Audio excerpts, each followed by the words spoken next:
Assalamualaikum warahmatullahi wabarakatuh. Alhamdulillahi rabbil alamin. Wassalatu wassalamu ala asyrafil anbiya'i wal mursalin wa ala alihi wa sahbihi ajma'in. Subhanaka la ilma lana illa ma 'allamtana innaka antal alimul hakim. Rabbi syrah li sadri wa yassir li amri wa hlul 'uqdatam min lisani yafqahu qawli. Alhamdulillah, bersyukur kita kehadrat Allah Subhanahu wa taala kerana masih lagi Allah kurniakan kepada kita, masih lagi diberi kehidupan, nikmat oleh Allah, sihat tubuh badan. Oleh yang demikian, tanda bersyukur kita kepada Allah. Marilah kita sama-sama membaca Ummul Kitab Al-Fatihah. A'udzubillahi minasyaitonirrajim. Bismillahirrahmanirrahim. Alhamdulillahi rabbil alamin arrahmanirrahim maliki yaumiddin iyyaka na'budu wa iyyaka nasta'in ihdinas siratal mustaqim صراط الذين أنعمت عليهم غير المغضوب عليهم ولا الضالين آمين.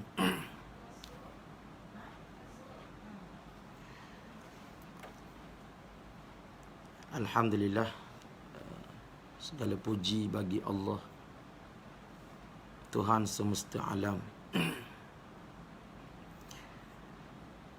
Rahmat, ucapan selawat dan salam kepada junjungan besar Nabi kita Muhammad sallallahu alaihi wasallam. Jadi insya-Allah kita sambung balik perbicaraan kita berkait dengan persiapan peribadatan haji. Yang mana dikata kita masih lagi dalam perbincangan rukun haji. Selepas daripada kita bincang pada minggu yang lalu berkaitan dengan siapakah dia orang yang diwajibkan haji ataupun disebut yang diwajibkan haji itu siapa dia. Maka bila mana pada hari ini kita akan bincang berkait dengan persiapan peribadatan haji yang kedua, belajar berkait dengan rukun haji. Belajar berkait dengan rukun haji. Seperti mana yang sudah kita beritahu pada minggu yang lalu, boleh tengok balik kuliah yang sebelum daripada ni. Persiapan ibadat haji ni penting lah. Penting. Dikata walaupun kita menunaikan ibadat haji pada tahun ini ditawakufkan ke tahun-tahun yang akan datang. Kita masih lagi dalam perbincangan rukun haji yang pertama. Rukun haji yang pertama, yang mana rukun haji ada 6. Yang pertama daripadanya iaitu niat. Perkara-perkara yang sunat kita akan bincang kemudian. Kita pergi dulu perkara-perkara yang rukun. Yang pertama niat. Yang kedua wukuf di Padang Arafah. Yang ketiga rukun haji ni tawaf, sa'i, kemudian bercukur, kemudian yang terakhir tertib pada kebanyakan rukun. Ini daripada peribadatan haji yang diwajibkan oleh Allah Subhanahu wa taala, mesti menepati syarat. Semayang ada rukun. Rukun semayang 13 yang melibatkan anggota kita, ada rokok, ada sujud, ada i'tidal, ada duduk antara dua sujud. Begitulah dengan peribadatan haji, dia ada rukun dia. Rukun haji ada 6, rukun umrah ada 5. Rukun haji ni, rukun haji ni, hak yang pertama sahaja yang bersifat ringan, itu niat. Walaupun ringan pada masalah niat di hati, tidak menepati tempat niat yang menyebabkan seseorang itu kena bayar dam ataupun dipanggil denda. Yang mana pada minggu lepas kita kata akan kita bincangkan pada minggu ni berkait dengan 3 jenis. 3 jenis haji ni. Yang pertama dia panggil haji tamattu'. Dari segi kedudukannya haji ifrad duduk atas sekali. Haji ifrad. Haji ifrad, kemudian haji qiran. Yang ketiga haji tamattu'. Itu dari segi turut tang je lah, ataupun besarnya pahala saat ni. Haji ifrad ghalib-ghalibnya ataupun kebiasaannya orang yang duduk di tanah haram ataupun mereka yang sudah biasa dah menunaikan ibadat haji, maka haji ifrad menjadi perkara yang dipilih lah. Haji ifrad. Haji semata-mata haji pada bulan haji tu. Semata-mata haji. Umrah tak niat. Kemudian kalau orang hak biasa mari dia buat ibadat umrah baik, tetapi haji tak pernah buat. Dia buat ibadat umrah, haji tak pernah buat. Maka kebanyakannya dia ambil haji dak. Dia akan ambil haji tamattu' ataupun haji qiran. Haji ifrad ni ghalib-ghalibnya orang mari lewat. Orang yang menunggu kota yang kosong untuk menunaikan ibadat haji. Kemudian bila mana ditunggu kota ibadat haji saat ni, kena-kena tahun tu nama tak ada pada mereka awal. Tunggu tak ada. Dia kata mungkin tahun ni tak panggil dah kali. Seolah-olah putus harapan dia. Akhir-akhirnya dekat-dekat dengan nak masuk bulan Zulhijjah, 10 hari daripada bulan Zulhijjah, dipanggil masih dalam bulan Zulkaidah, tapi dekat-dekat nak masuk Zulhijjah ni, dah dekat-dekat nak raya haji, tiba-tiba namanya naik, terpanggil.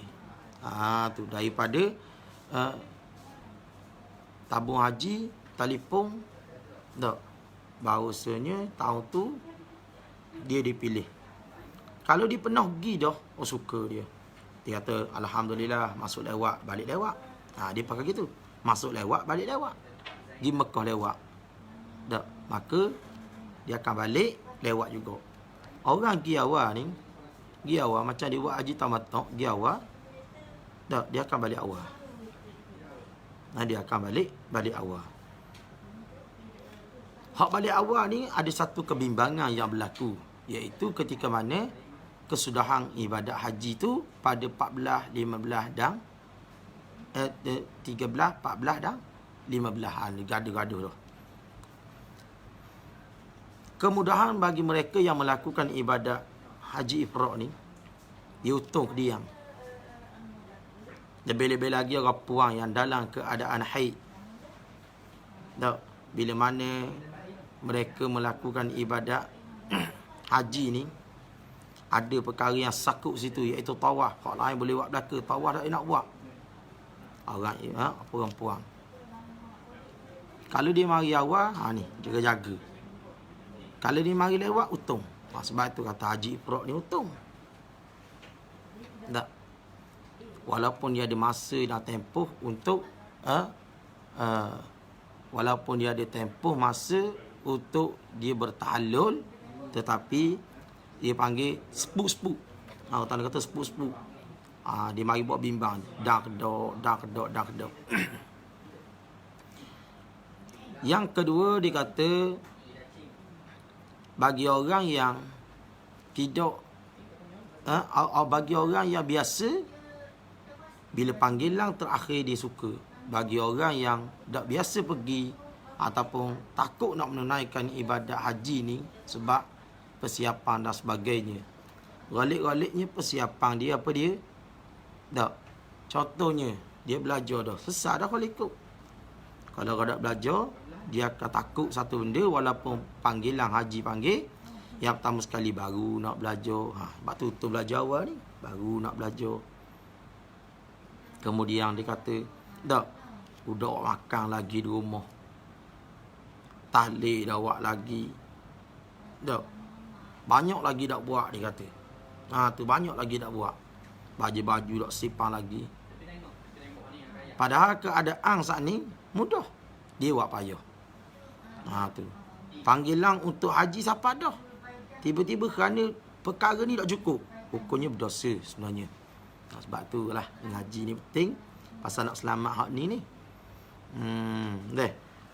Tu. Kemudian dia kata, orang panggil siapa seru dah untuk menunaikan ibadat haji, tetapi asal siapa kemudian ditangguh balik pasal kerana perkara-perkara yang demikian. Yang kedua dipanggil haji qiran, orang yang mari lewat tetapi nak buat haji dalam nak buat umrah dalam bulan haji. Dia pun niat dua-dua. Tak, dia niat dua-dua. Contoh niatnya nawaitul hajja wal umrata wa ahramtu bihima lillahi ta'ala. Sajaku menunaikan ibadat haji, contoh niat dia, ibadat haji dan umrah, dan aku berihram dengannya. Umrah tak payah buat. Situ. Umrah tak payah buat, pasal umrah masuklah haji lalu dah, pekerjaan haji tu. Jadi walaupun dia boleh dua pahala, maka dia kena bayar dam. Dia kena bayar dam. Kita akan bincang dam denda-denda ni kedian. Seterusnya, haji tamattu' yang kita cerita peringkat awal baru ni telah pun selesai bagi orang yang galik-galiknya jemaah haji daripada Malaysia, daripada negara-negara yang lain yang tak pernah pergi, maka ada kebimbangan rasa takut dia. Maka dia mari awal, lalu dia akan singgah di Madinatul Munawwarah, kemudian dia akan dekat-dekat nak masuk Zulhijjah, dia akan pergi kepada Mekah, dia panggil masuk kat Masjidil Haram, menunaikan ibadat umrah, kemudian di standby beberapa hari untuk menunaikan ibadat haji. Jadi tu yang pertama daripada rukun haji. Yang kedua dia panggil wukuf di Arafah. Dia kata tak nampak jalan kalau cerita-cerita saja ni. Ya, memang tak nampak. Sebab itu ibadat haji sifatnya kena buat. Ngaji ni perkara yang wajib.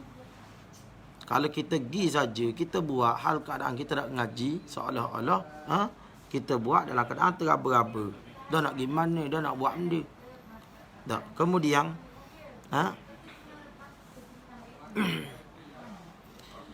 daripada rukun yang kedua iaitu wukuf di Arafah. Wukuf di Arafah. Wajib haji kita akan cerita kediam. Tak. Hak sebelum pada ni kita cerita siapakah yang diwajibkan haji. Pada hari ni kita akan cerita rukun haji. Akan datang kita akan cerita perkara wajib. Perkara wajib dalam peribadatan haji. Gitu baru nampak sesa. Rukun haji ni, rukun haji yang kedua wukuf di Arafah. Jarak di antara masjid yang dipanggil Masjidil Haram kepada Mina adalah 7 km. Daripada Mina ke Muzdalifah 7 kilo juga. Daripada Muzdalifah nak pergi pada Arafah 7 kilo. Jadi 7, 14, 21 kilo. Itu perjalanan. Kalau orang Malaysia ni tak jalan kadang-kadangnya. Pasal apa tak jalan? Lengah. Ibadat haji ni banyak jalan. Banyak jalan. Walaupun dia ada kenderaan bah yang disediakan ada. Tapi orang-orang yang berkulit hitam, orang-orang dak dipanggil set-set hok tubuh tinggi, kulit hitam, gagah jalan, dak set-set Afrika dan sebagainya. Golongan-golongan ni padang dia jalan ya. Padang dia jalan ya. Sebab apa dia jalan? Kekuatan fizikal dia kuat. Dak. Tu. Kita kuat-kuat jalan kau ada kata lembek lah. Dak. Pasal apa lembek? Dak kau. Tu pun jalan naik tangga rasa lengah habis tubuh-tubuh. Dak. Begitulah Allah Ta'ala jadikan peribadatan haji ni banyak jalan. Baik pada peribadatan melontar jalan. Pada peribadatan Muzdalifah berjalan. Di Mina berjalan. Tawaf, sa'i berjalan belaka-belaka. Maka begitu di padang Arafah ni, walaupun kita daripada Mekah, dia ada kenderaan yang disediakan. Ada kenderaan yang disediakan yang kita naik sampai kepada padang Arafah terus. Dipanggil bah lah. Di Mekah ni kalau biasa tengok bah, nak banding bah di kampung kita, bah di negeri kita ni banyak dinung lah. Satu-satu syarikat bah tu mencecah ratus-ratus sang buah. Ada ribuan buah bah, banyaknya. Padang dengan jumlah bilangan jemaah haji tu mencecah angka jutaan orang. Kalau mai 20 hotel bah nak akut lagu mana dak dang. Jadi semuk lah bah tu. Tak nampak bah jadi orang duduk gantung kiri kanan. Tapi dak Kerajaan Arab Saudi memberi kemudahan. Bah hanya berjalan 2 kali je setahun. Bah yang banyak-banyak ni. Hak lain tu ada dekat-dekat dengan iaitu sekali setahun berjalan. Pada musim haji je berjalan. Sebelum dan selepas habis lah. Orang panggil ambil atau bah tu jalan. Terbang pula guna. Begitulah keadaan yang berlaku di Bumi Mina. Di Muzdalifah. Hanya berlaku musim haji sahaja. Sebelum dan selepas. Kemah-kemah yang dibersih sebelum selepas. Tu. Keadaan berlaku. Begitu juga di masjid-masjid yang ada di Mina. Seperti mana masjid yang ada di Mina dipanggil Masjid Hudaibiyah. Tu. Yang mana Masjid Hudaibiyah ni, Masjid Hudaibiyah pula. Masjid yang ada di Mina ni dipanggil Masjid Bai'atul Aqabah. Dipanggil Masjid Bai'ah. Yang dekat-dekat dengan Jumratul Aqabah.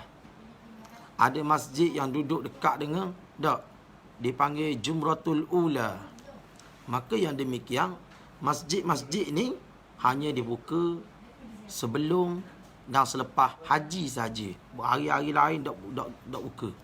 Kalau orang pergi ziarah saja situ, hanya melihat keadaan saja. Oh, banyaknya kemah. Gitulah. Tak, banyaknya kemah. Luahnya tempat. Begitu juga di perkampungan Mu'asing yang ada di Mina. Tak, yang orang lalu duduk 3 km jauh. Golik-golik kita orang Malaysia, Indonesia ni, tak, kebanyakan duduk situlah. Di perkampungan Mu'asing yang mencecah 3 kilo perjalanan. Bukan dekat-dekat, tapi kerana sebab ramai, jadi tak berasa 3 kilo tu. Sebab tu kata ibadat haji ni jalan banyak. Memerlukan tubuh badan yang sihat. Orang nak buat ibadat haji ni, sihat tubuh. Tu. Akan datang kita akan cerita pada pasal-pasal seterusnya apa yang berlaku, apa yang ada di tanah haram yang menjadi sejarah. Kalau kita pergi, tak rugi dinum. Jadi di sini wukuf di padang Arafah ni, wukuf di padang Arafah, kalau kita pergi situ ada bukit je. Ada satu bukit yang mana orang ni dia akan naik bukit tu. Lebih-lebih lagi orang yang berhajat, dia akan naik.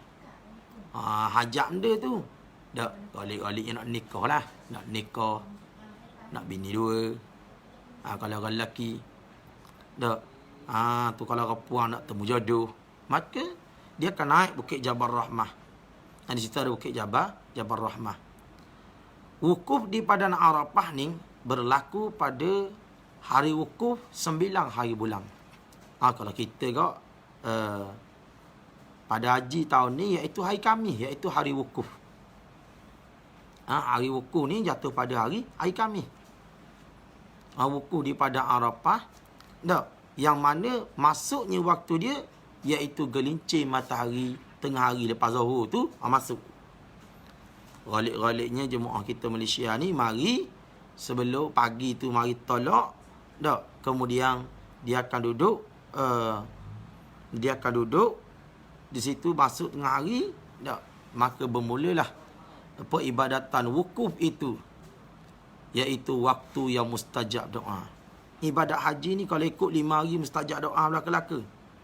Bila mana Rasulullah sallallahu alaihi wasallam dalam Hujjatul Wida, haji selamat tinggal, Rasulullah sallallahu alaihi wasallam disebut dalam satu kitab tu berkait dengan doa yang diminta oleh Rasulullah.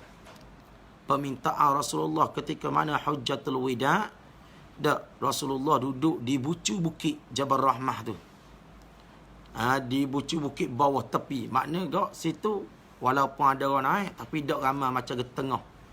Dia panggil cari tempat yang selesa. Di sini mengajar kepada kita. Tak baik kita duduk dalam masjid pun jangan duduk tengah-tengah. Langak kadang-kadangnya warak telajak.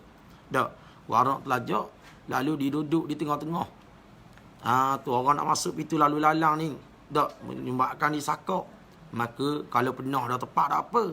Ni keadaan kosong. Maka duduklah di kawasan bucu-bucu supaya tidak ada ganggu lalang bagi orang yang nak menunaikan ibadat. Kalau kita di Malaysia ni tak berlaku sangat. Kalau di negara-negara Arab, bagi orang yang Arab ni yang ngasar sikit sifat dia. Tak macam orang tanah Jawi ni, tanah Jawa kita ni lemah lembut sikit. Orang kata orang Melayu ni lemah lembut. Lemah lembut lah. Sebab tu kalau perangai ngasar-ngasar gini bukan orang Melayu gini ni. Tu. Maka dia kata orang Melayu ni sifatnya lemah lembut. Kena ada halim, sifat tu kena ada. Orang Arab ni, kalaulah dia ni perjalanan di tengah-tengah, kalau contohnya tempat dia nak lalu tu sakok. Dia lakah gitu je. Kita orang Melayu kok, tak boleh. Kalau sakok gini, memang lakah-lakah gini, kurang ajar lalu kita kata. Kurang ajar. Sebenarnya, kita sendiri yang silap buat. Kita duduk tepi dulu. Kita bila mana kita duduk tepi sana ni, kita tengok tempat yang baik, kemudian kita beribadat kepada Allah dalam keadaan tenang. Tutup.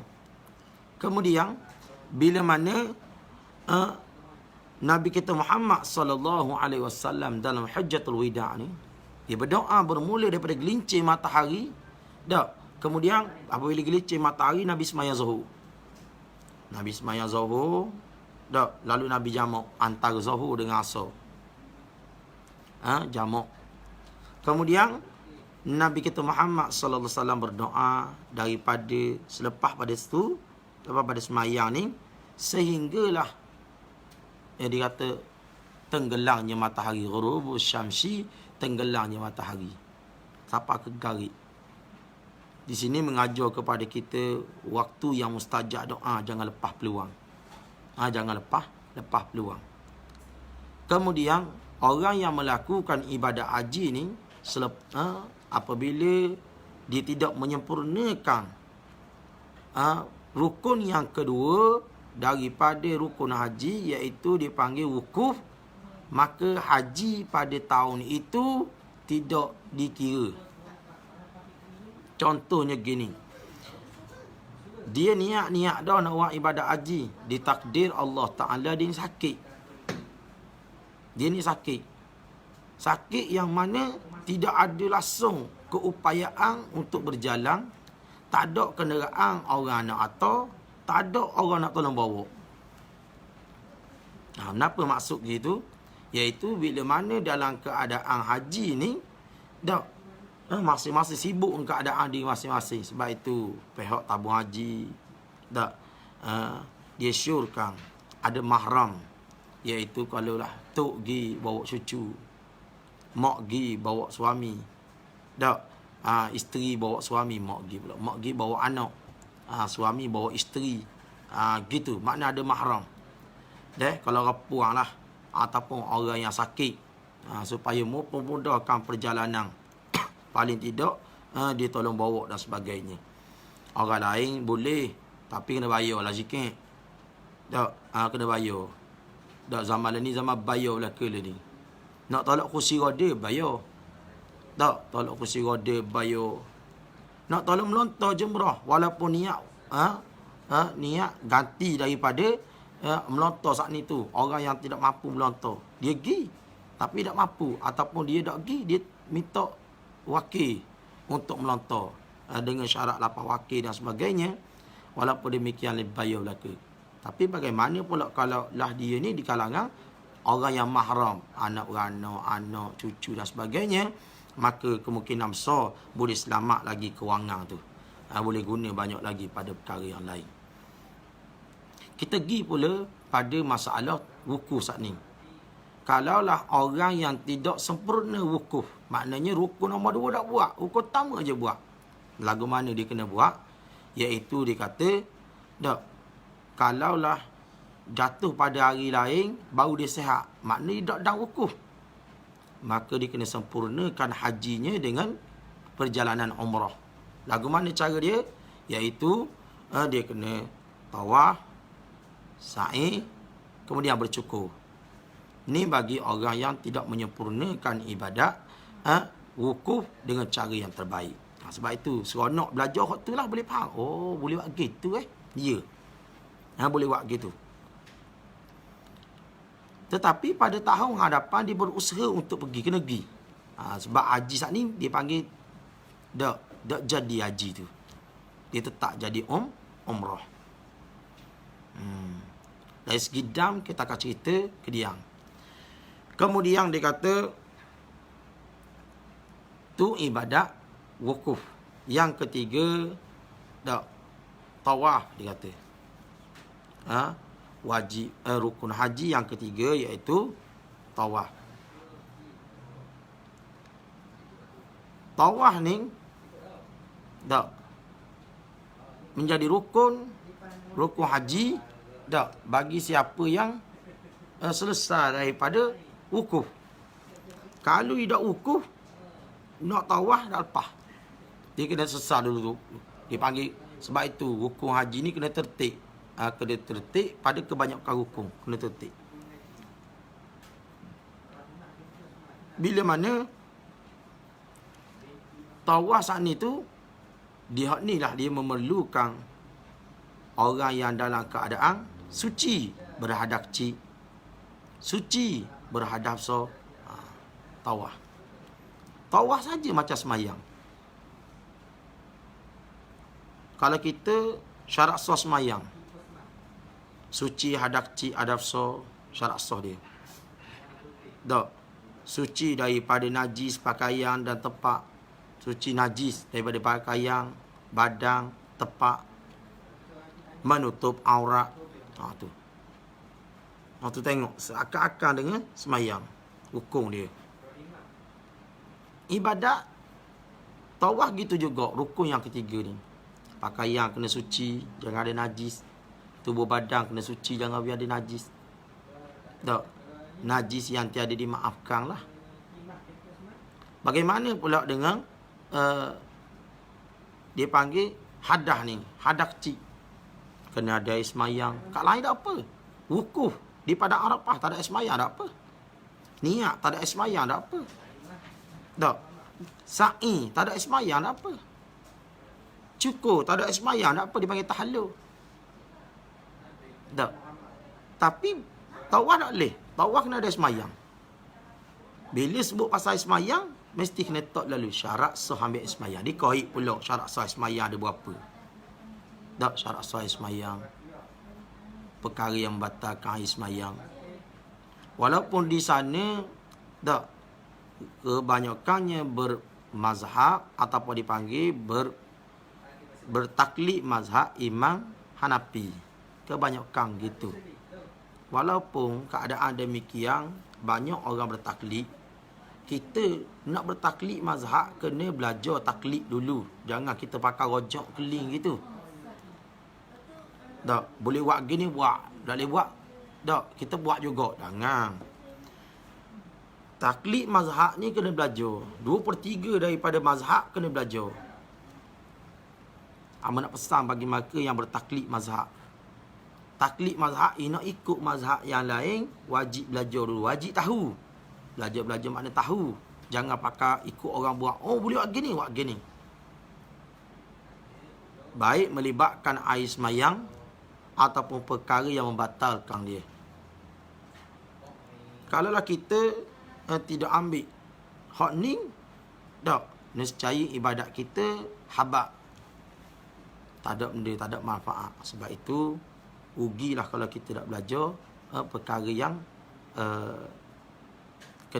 perkara yang ketiga ni, iaitu ibadat tawaf. Jadi, ibadat tawaf ni adalah rukun, dan seterusnya dalam peribadatan tawaf, kita akan bincang seterusnya pada minggu akan datang, insya-Allah. Kalau pada minggu akan datang, kita akan sambung siri kita ni, insya-Allah. Kita kaitkan dengan suasana kita pada dunia hari ni dengan peribadatan haji, apa yang kita dapat. Itu dipanggil mengambil ibrah, pengajaran daripada peribadatan haji. Itu persiapan awal sebelum kita melakukan ibadat haji. Dan siapa dinugak, terkabar-kabar lah, nawak benda, maka itu perkara yang amat kerugian lah bagi kita semua. Jadi kita pun pada pagi ni sekadar itulah, pasal tak apalah, maknanya insya-Allah kita sambung pada minggu akan datang. Masih lagi pada rukun yang ketiga, iaitu tawaf. Bab tawaf ni panjang. Tak? Tu. Kenapa yang perlu ketika tawaf? Dari segi rukun ni dia kena cerita lalu dah. Dia kena cerita lalu dalam tawaf ni. Jadi terima kasih kepada semua yang menonton live kita pada pagi ni. Mudah-mudahan saya doakan Allah Ta'ala beri kesejahteraan, keselamatan kepada kita semua dan kesihatan yang baik, insya-Allah.